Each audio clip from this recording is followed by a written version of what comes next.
पिछली क्लास में हम लोगों ने देखा था संघीय मंत्रिपरिषद। संघीय मंत्रिपरिषद का प्रमुख कौन होता है, संघीय मंत्रिपरिषद का गठन कैसे होता है, इन सब चीजों को हम लोगों ने कल की क्लास में देख लिया था।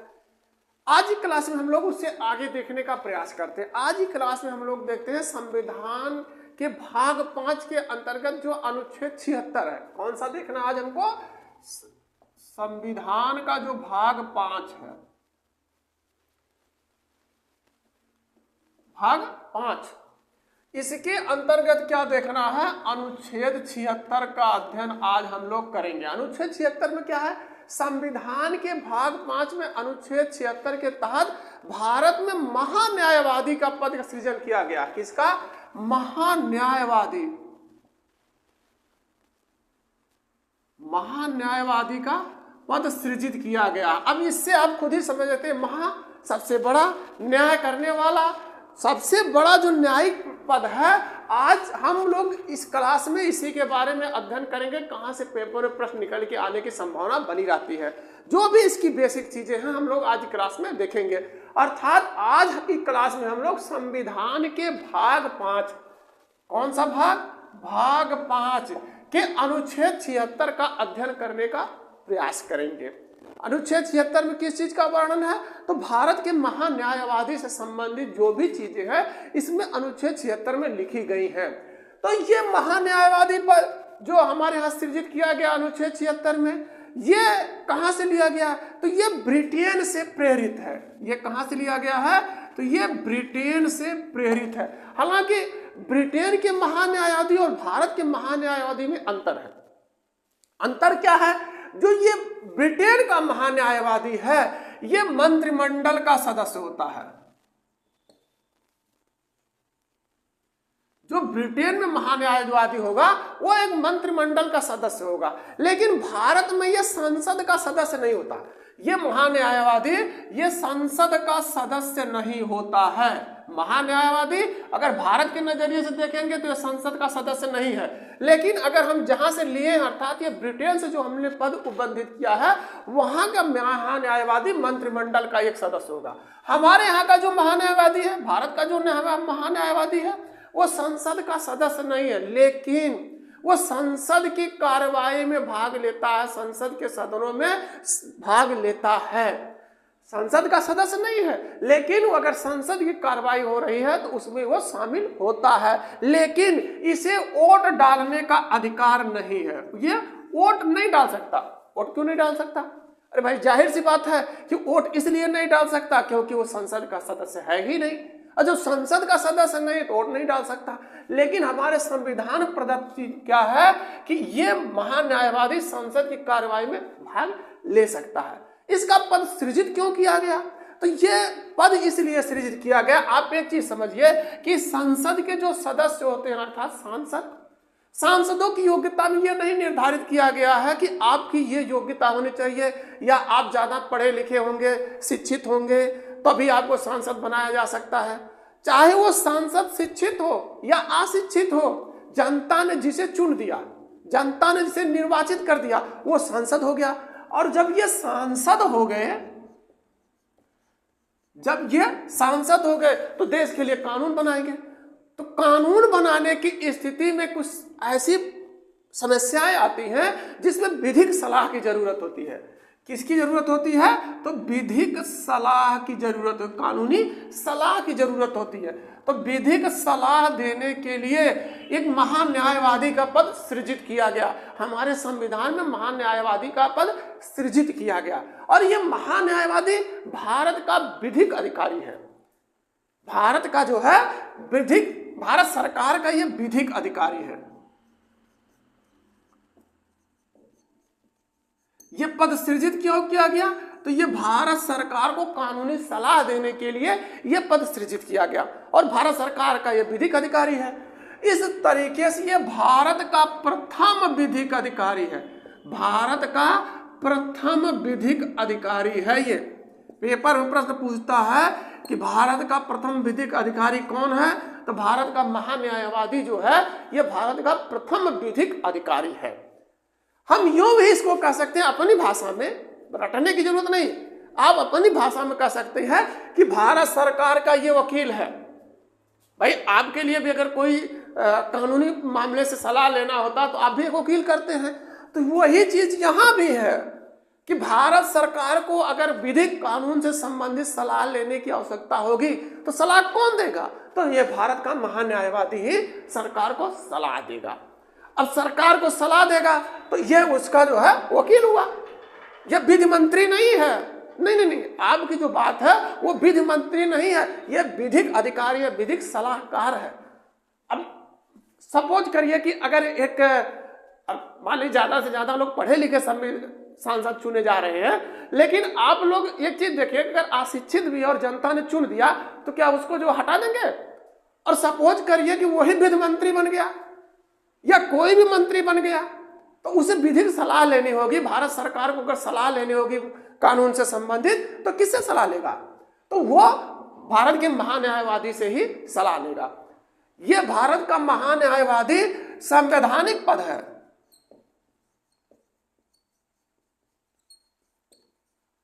संवैधानिक पद है भारत का महान्यायाधीश। यहां से एक विषय ध्यान दीजिएगा कि हर पद संवैधानिक नहीं होता है। जैसे संवैधानिक पद कौन सा है? महान्यायवादी का पद संवैधानिक है, लेकिन अगर यही सॉलिसिटर जनरल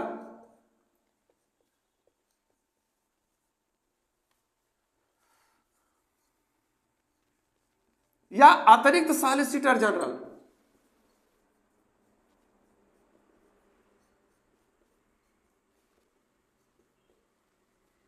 ये पद हैं, तो इस पद का सृजन भारत सरकार करती है। ये पद पर जो नियुक्तियां करती है वो भारत सरकार करती है। करती क्यों है?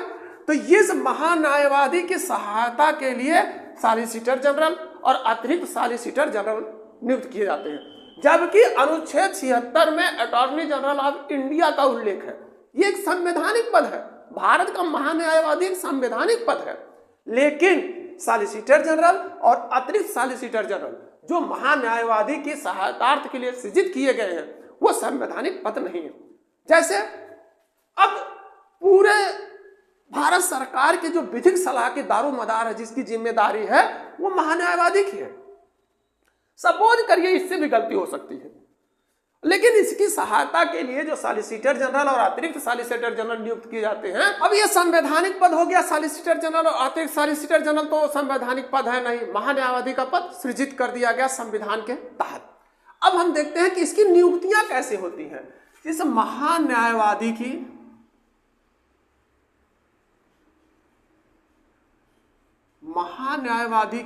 नियुक्ति कैसे होगी? महान्यायवादी के पद पर उसी व्यक्ति को नियुक्त किया जा सकता है जो सर्वोच्च न्यायालय के सुप्रीम कोर्ट के न्यायाधीश बनने की योग्यता रखता हो। अर्थात ये इतना योग्य व्यक्ति हो कि वो सुप्रीम कोर्ट के न्यायाधीश नियुक्त होने की योग्यता रखता हो। अब भाई आप समझ लीजिए, खुद ही समझिए कि भारत सरकार को जो सलाह देगा, भारत के लिए संपूर्ण कानून बनाने वाले को जो सलाह देगा, वो सबसे योग्य होना ही चाहिए। तो यहां पर क्या कह रहा है कि महान्यायवादी की नियुक्ति वही व्यक्ति के लिए हो सकती है। महान्यायवादी के पद पर उसी व्यक्ति को नियुक्त किया जा सकता है जो सुप्रीम कोर्ट के न्यायाधीश बनने की योग्यता रखता हो। और कौन कौन सी इसकी योग्यताएं होती हैं हम देखते हैं। तो इसकी और योग्यताएं हैं, पहला तो भाई सुप्रीम कोर्ट के न्यायाधीश बनने की योग्यता रखता हो। दूसरा क्या है, वो भारत का नागरिक हो। सबके लिए तो अनिवार्य है भारत का नागरिक हो। भाई भारत का नागरिक होगा तभी भारत सरकार के लिए वो जो है सलाह देगा। भारत सरकार कानून बनाने के लिए अगर सलाह लेगी तो विदेशियों से थोड़ी लेगी। जो भारत का नागरिक होगा, जो अपना होगा, जो देश को अपना समझता होगा, वही तो हमारे लिए बेहतरीन सलाह देगा। तो यहां पर क्या है कि भारत का नागरिक हो। और क्या है, हाई कोर्ट, किसी हाई कोर्ट में या देश के किसी अन्य हाई कोर्ट में, किसी हाई कोर्ट में या किसी अन्य हाई कोर्ट में, देश के किसी भी अन्य हाई कोर्ट में। भाई इनका भी ट्रांसफर होता है ना। जैसे हाई कोर्ट मान लीजिए लखनऊ ब्रांच में है, इलाहाबाद हाई कोर्ट है, उत्तर प्रदेश के high court Allahabad high court, उसमें हो, या देश के अन्य किसी हाई कोर्ट में 5 वर्ष तक न्यायाधीश के पद पर कार्य किया हो। अनुभव तगड़ा चाहिए, जबरदस्त अनुभव चाहिए, तभी आप भारत के महान्यायवादी नियुक्त हो सकते हैं। भारत सरकार को सलाह देना, आप खुद ही समझिए कि भारत सरकार को सलाह देना है। और अगर आप अपने लिए वकील चुनते हैं तो एक बेहतरीन वकील चुनने का प्रयास करते हैं ना। आप कोई भी कानूनी मामला हो, आपको कुछ भी जरूरत है, तो आप अपने समझ से एक बेहतरीन और तगड़ा वकील चुनने का कोशिश करते हैं। तो भारत सरकार भी अपने लिए तो वकील चुन रही है। हमने कहा ना, महान्यायवादी को आप इतना समझिए कि भारत सरकार का ये वकील है। तो वकील अगर चुनना होगा तो वो तगड़ा वकील, मजबूत वकील, जबरदस्त जानकार वकील चुनेगा। तो यही चीज यहां भी है। कह रहा चाहे वो हाई कोर्ट, किसी एक हाई कोर्ट या देश के अन्य किसी हाई कोर्ट में 5 वर्ष तक न्यायाधीश के पद पर कार्य किया हो। दूसरा क्या है, अगर जो है चौथी योग्यता क्या होनी चाहिए, ये अगर नहीं है तो चौथी योग्यता कौन सी होनी चाहिए। अगर चौथी योग्यता को भी कोई फॉलो करता है तो उसे भी भारत का महान्यायवादी नियुक्त किया जा सकता है। चौथी योग्यता क्या है, कहता है हाई कोर्ट या एक हाई कोर्ट या देश के किसी अन्य हाई कोर्ट में 10 वर्ष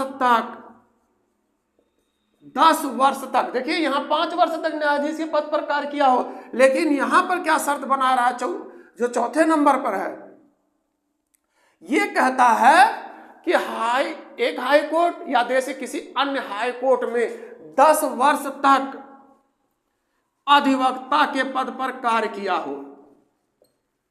अधिवक्ता अर्थात वकील रहा हो, 10 वर्ष तक जिसे वकालत का अनुभव हो, उसे भारत के महान्यायवादी के पद पर नियुक्त किया जा सकता है।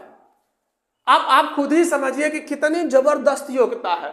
लेकिन संविधान निर्माणकर्ताओं ने सोचा कि अगर इतनी योग्यताओं से भरा हुआ कोई व्यक्ति नहीं मिला तो कहीं ऐसा ना हो कि हमारे जो अटॉर्नी जनरल ऑफ इंडिया उनका पद रिक्त हो जाए, भारत का जो महान्यायवादी है उसका पद रिक्त हो जाए। तो उसके लिए इन्होंने क्या कहा, एक कंडीशन और लागू कर दिया,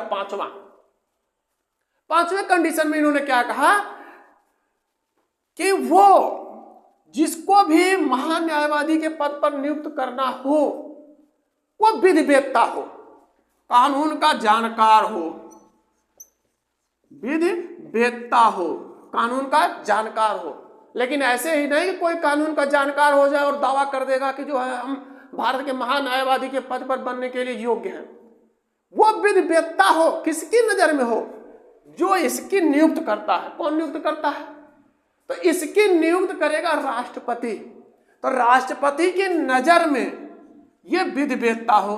अगर राष्ट्रपति की नजर में विधिवेत्ता है तो इसे भारत के महान्यायवादी के पद पर नियुक्त किया जा सकता है। अगर आपको अपना वकील रखना है और आपको लगता है कि फला व्यक्ति बहुत अच्छा कानून का जानकार है, अच्छी जानकारी इसे कानून की, बेशक ये सब योग्यताएं उसके अंदर ना हो, लेकिन कानून का अच्छा जानकार है, तो आप अपने लिए वकील करेंगे, आप अपने लिए अधिवक्ता नियुक्त करेंगे। तो वही तो यहां भी कर रहा है। राष्ट्रपति को यह लगा कि फला व्यक्ति जो है अच्छा कानून का जानकार है, अच्छा विधिवेत्ता है, तो उसे भारत के महान्यायवादी के पद पर नियुक्त कर सकता है। लेकिन हम लोगों ने एक चीज और देखा था कि राष्ट्रपति कार्य तो करता है लेकिन स्वतः अपने विवेक से कोई कार्य नहीं करता है। कल की क्लास में भी हम लोगों ने देखा था, या पीछे जो राष्ट्रपति से संबंधित क्लासें थी उसमें भी हम लोगों ने यही देखा था कि राष्ट्रपति कोई भी कार्य स्वविवेक से नहीं करता। सारे कार्य राष्ट्रपति के नाम से होंगे, राष्ट्रपति ही सारे कार्य करेंगे, वो स्वयं कुछ भी अपने विवेक से नहीं करेगा। उसे जो भी सलाह देगी मंत्रिपरिषद उसी के अनुसार वो कार्य करेगा। कहने का मतलब है कि संघीय कार्यपालिका का स्वामी है लेकिन स्वविवेक से कोई कार्य नहीं करता। जितने भी कार्य होंगे सब राष्ट्रपति के नाम से होंगे। तो इस विधिवेत्ता का जो इसने चयन किया, भाई राष्ट्रपति की नजर में विधिवेत्ता है, तो ये महान्यायवादी के पद पर इसे नियुक्त कर सकता है? नहीं। जब संघीय मंत्रिपरिषद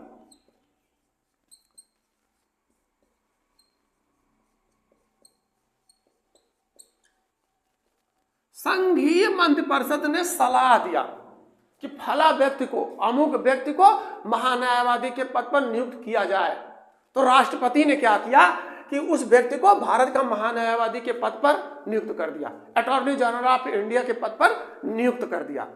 अब नियुक्त कर दिया तो ये भारत का जो है महान्यायवादी, भारत का प्रथम विधिक अधिकारी बन गया। अब ये महान्यायवादी के पद पर नियुक्त हो गया। अब यहां से पेपर में प्रश्न पूछता है कि ये कितने समय के लिए जो है महान्यायवादी के पद पर नियुक्त होगा। तो आप इस प्रश्न का जवाब स्वतः समझिए कि आपने किसी वकील को चुना, आपके लिए विधिक सलाह देने के लिए एक अधिवक्ता को आपने हायर किया, चुना कि आप हमारे अधिवक्ता हैं इस विधिक सलाह के लिए, इस कानूनी सलाह के लिए। लेकिन आप समझिए कि कुछ समय के बाद आपको लगता है कि ये वकील, ये अधिवक्ता हमारे लिए ठीक नहीं है, तो आप अधिवक्ता बदल भी सकते हैं। या आपको लगता है कि नहीं, इससे अच्छा तो हमारा पुराना वाला अधिवक्ता ही है, तो आप पुनः पुराने वाले अधिवक्ता को पकड़ सकते हैं। तो कहने का मतलब है कि अगर भारत के महान्यायवादी और अधिवक्ता, भारत सरकार का जो वकील है, उसके समय की बात अगर पेपर में प्रश्न पूछे तो इस पर हमारा संविधान मौन है, इस पर हमारा संविधान मौन धारण कर लेता है। भाई ये राष्ट्रपति के विवेक पर निर्भर है कि कितने समय के लिए वकील रखना चाहता है अपना, या हम कह सकते हैं संघीय मंत्रिपरिषद के ऊपर निर्भर है कि कितने समय के लिए जो है वो इस पर अपना विश्वास जताता है। कहने का मतलब है कि पेपर में यहां से अगर पूछे कि कितने समय के लिए महान्यायवादी का पद सृजित है, या महान्यायवादी के पद पर कार्य करने वाला व्यक्ति कितने दिन तक उस पर आसीन रह सकता है, तो इस विषय पर संविधान हमारा चुप्पी साध लेता है। और ये महान्यायवादी का पद जो है राष्ट्रपति के प्रसाद पर्यंत, राष्ट्रपति के प्रसाद पर्यंत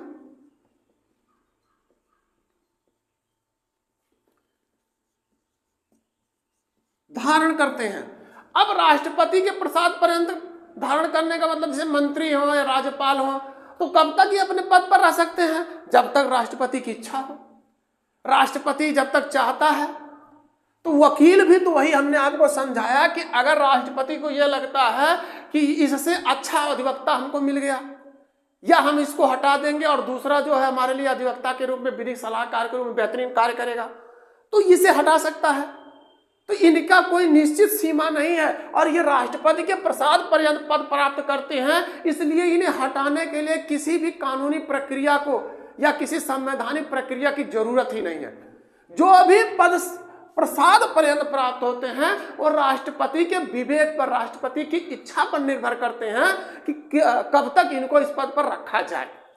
जब वो राष्ट्रपति चाहेगा तो इनको हटा भी सकता है, और वही प्रक्रिया यहां भी अपनाई जाएगी। भारत के महान्यायवादी के लिए भी वही प्रक्रिया है कि राष्ट्रपति के जब तक विवेक है, जब तक इच्छा है, जब तक वो चाहता है कि हमारे लिए बेहतरीन कार्य कर रहे हैं, तब तक उनको रख सकता है, अन्यथा उनको भी हटा सकता है और नए महान्यायवादी को नियुक्त कर सकता है।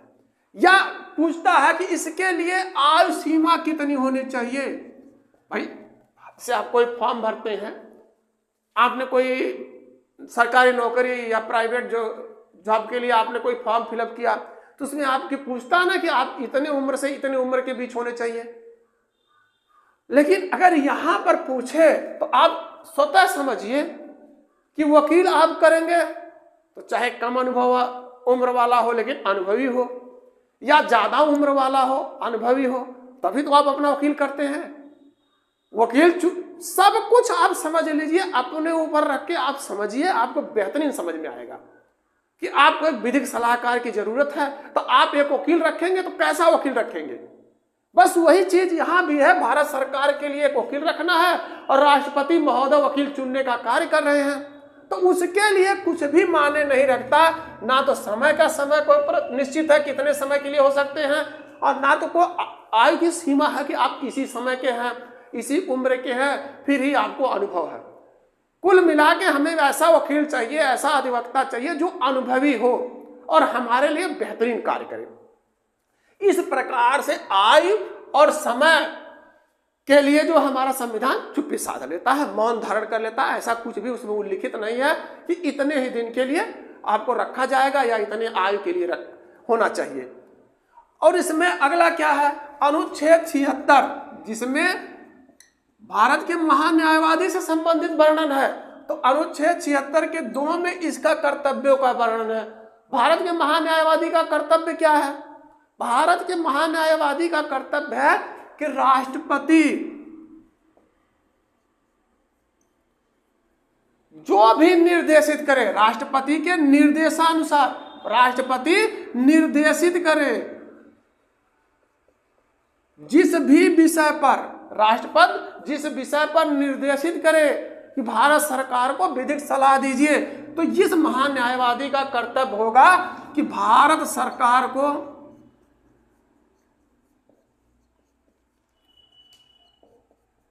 विधिक सलाह दे।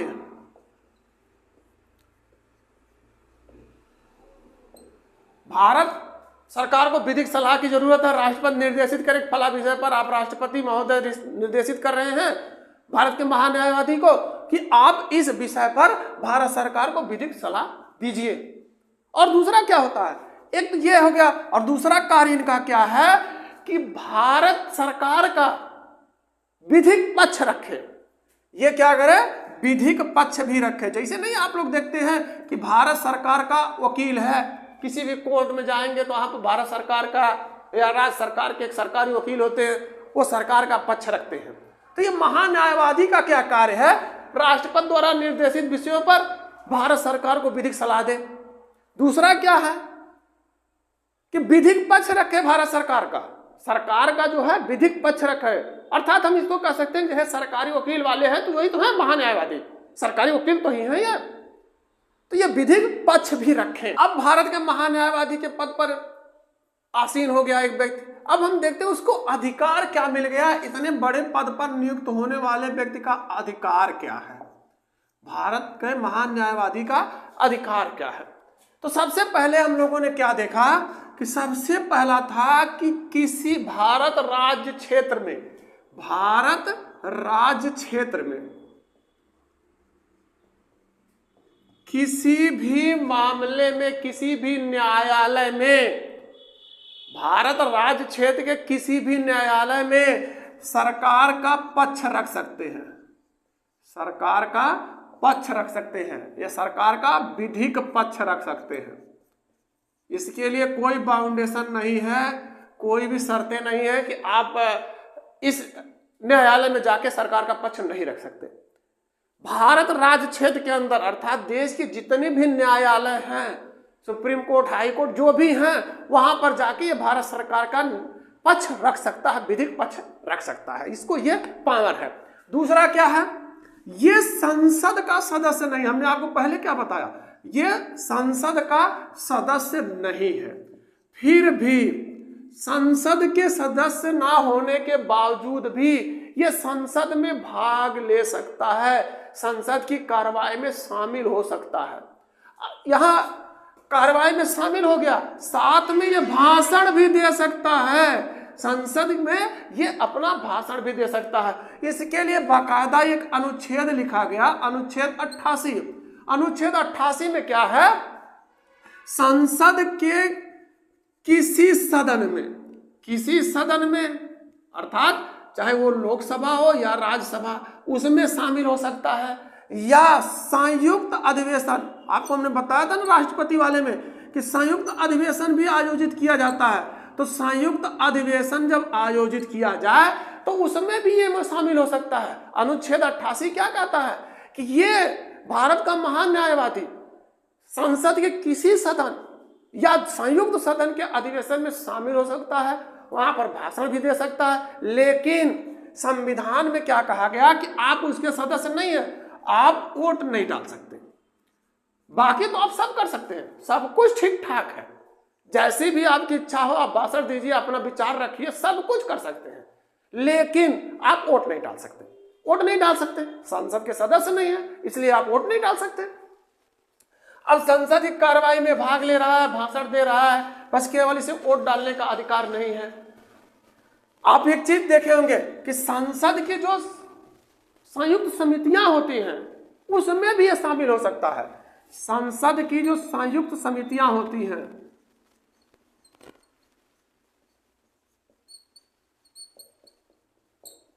इसमें शामिल हो सकता है, साथ में इसका सदस्य भी हो सकता है। इसके अधिकार देखिए, संसद का सदस्य ना होते हुए भी, संसद का सदस्य नहीं है उसके बाद भी संसद की कार्रवाई में भाग लेता है, वहां पर अपना विचार भी रखता है, अर्थात भाषण भी देने का अधिकार है।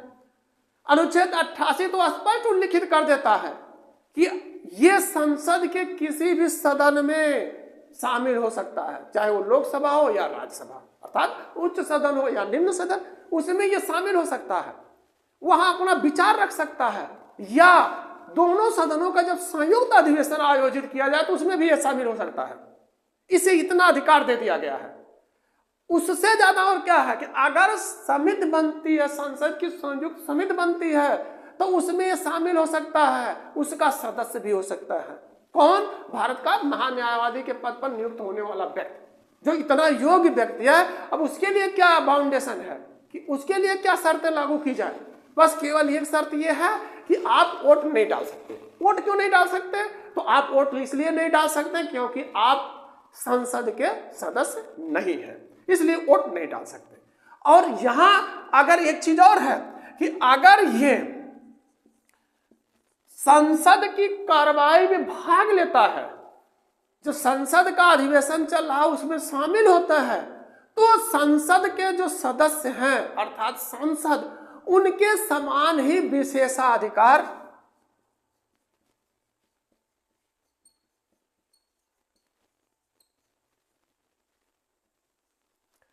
तथा उन्मुक्तियों का अधिकारी है। संसद के सदस्यों के समान ही इसे विशेषाधिकार तथा उन्मुक्तियां प्राप्त होंगी। आप महान्यायवादी के पद पर नियुक्त हो गए, महान्यायवादी के पद पर नियुक्त हो गए तो आप एक पावरफुल व्यक्ति हो गए। भाई सरकार, भारत सरकार के वकील है, पूरे देश का जो शासन सत्ता चलाने वाला उसका वकील है, राष्ट्रपति का की सहायता से आप वकील बने हुए हैं। तो ऐसा नहीं है कि आप संविधान से ऊपर हो गए, आपको भी संविधान के दायरे में ही रह के कार्य करना पड़ेगा। अब एक चीज यहां से पेपर में प्रश्न पूछता है कि इसे निजी प्रैक्टिस से रोका जाएगा कि नहीं, तो आप समझिए कि संविधान में स्पष्ट उल्लिखित नहीं है कि इसे कितना वेतन दिया जाए, अर्थात इसे कितना वेतन मिलेगा या इसका भत्ता क्या होगा, ऐसा कुछ भी संविधान में उल्लिखित नहीं है। जब ऐसा उल्लिखित नहीं है तो आप इसे निजी प्रैक्टिस से नहीं रोक सकते। आप ऐसे ही भी समझ सकते हैं, निजी प्रैक्टिस से नहीं रोक सकते। जैसे मान लीजिए आपको विधिक सलाह की जरूरत है, आपको एक अधिवक्ता चाहिए, एक वकील चाहिए, आप पहुंचे, आपने देखा कि एक व्यक्ति है और वो जो है अच्छा ज्ञाता भी है, कानून का अच्छा जानकार भी है, लेकिन इसका जो है फीस, इसका वेतन कम है और आपके सुविधा अनुसार ये जो है आपके उसमें शामिल हो सकता है, तो इसने आपके विवेक पर छोड़ दिया। भाई आप किसे नियुक्त करना चाहते हैं? आप भाई अगर वकील चुनना चाह रहे हैं तो ये तो आपके विवेक पर निर्भर है कि आप किसे नियुक्त करना चाह रहे हैं अपना वकील। तो यहां भी राष्ट्रपति अपने विवेक पर निर्भर है कि किस व्यक्ति को भारत के महान्यायवादी के पद पर नियुक्त करे। योग्यता के मामले में समझौता नहीं। अगर आप भी अपना वकील करने जाते हैं और योग्य व्यक्ति है, साथ में उसका वेतन भी कम है, तो आप तो उसी को करेंगे। तो यहां भी वो क्या है कि राष्ट्रपति को यह लगता है कि फला व्यक्ति कानून का अच्छा जानकार है और इसका वेतन भी कम है, इसको भत्ता भी कम देना पड़ेगा, तो वो भारत के महान्यायवादी के पद पर नियुक्त कर सकता है उसे। इसलिए इसे निजी प्रैक्टिस से नहीं रोका गया कि आप निजी प्रैक्टिस करिए, कोई दिक्कत नहीं है, आप प्राइवेट प्रैक्टिस करिए, हमें कोई दिक्कत नहीं है, लेकिन संविधान से ऊपर होके नहीं। आप संविधान के दायरे में रहते हुए आप निजी प्रैक्टिस करिए। संविधान के दायरे में कैसे? जैसे मान लीजिए कि किसी व्यक्ति ने भारत सरकार के विरुद्ध ही कोई कार्य कर दिया, भारत सरकार के विरुद्ध ही मुकदमा कर दिया। आप लोगों ने सुना होगा, पढ़ा भी है, अभी हमने पीछे ही पढ़ा था आपको कि कई वाद हुए, भारत संघ के विरुद्ध ही वाद हो गया।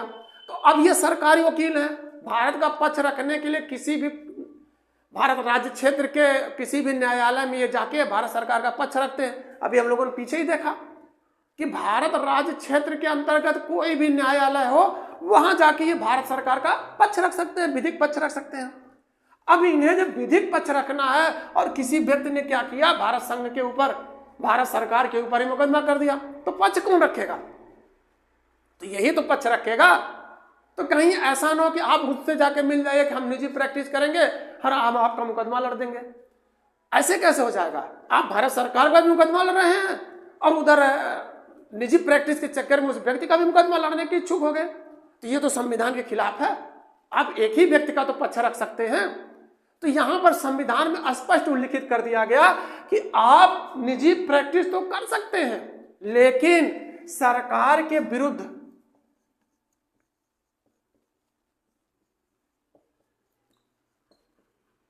किसी मुकदमे के पैरवी नहीं कर सकते, किसी व्यक्ति को सलाह नहीं दे सकते। सरकार के विरुद्ध किसी भी व्यक्ति को आप सलाह नहीं दे सकते, और नहीं क्या, किसी भी मुकदमे की पैरवी नहीं कर सकते।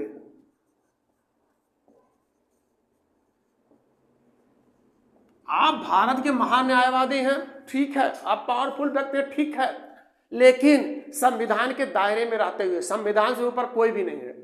हमारे यहाँ सर्वे सर्वा कौन है? संविधान है। संविधान ने सभी को अधिकार दिया है, आपको भी अधिकार दे दिया।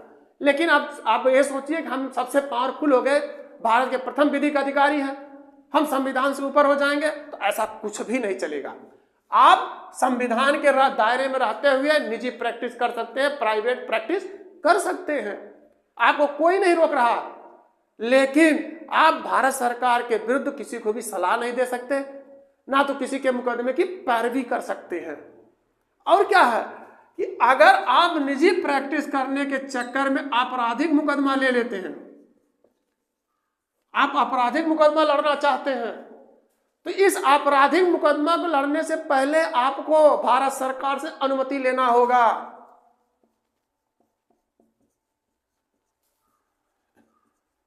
भारत सरकार से अनुमति लेना आवश्यक है। अनुमति लेना क्यों आवश्यक है? भाई आपराधिक मामला है, आपराधिक व्यक्ति जो होता है समाज विरोधी होता है, समाज विरोधी अर्थात देश विरोधी होता है, देश के विरुद्ध कार्य कर रहा है, समाज के विरुद्ध कार्य कर रहा है, और आपने क्या फैसला किया कि हम उसका मुकदमा लड़ेंगे, हम उसकी पैरवी करेंगे। तो ये तो भाई गड़बड़ है कि आप भारत के प्रथम विधिक अधिकारी हैं और एक समाज के विरुद्ध कार्य करने वाले व्यक्ति के आप पैरवी करने जा रहे हैं। अगर आपको ऐसा करना है तो सरकार से अनुमति लेना होगा। अगर आप ऐसा करते हैं कि हम आपराधिक मुकदमा लड़ेंगे, तो सरकार की किरकिरी होगी। सरकार की किरकिरी होने से, सरकार की बेइज्जती होने से बचाने के लिए संविधान में स्पष्ट उल्लिखित कर दिया गया कि अगर आपको आपराधिक मुकदमा लड़ना है तो भारत सरकार से अनुमति लेना होगा। आज की क्लास में बस इतना ही। इससे आगे जो भी बेसिक चीजें हैं संविधान से संबंधित, हम लोग कल की क्लास में देखते हैं।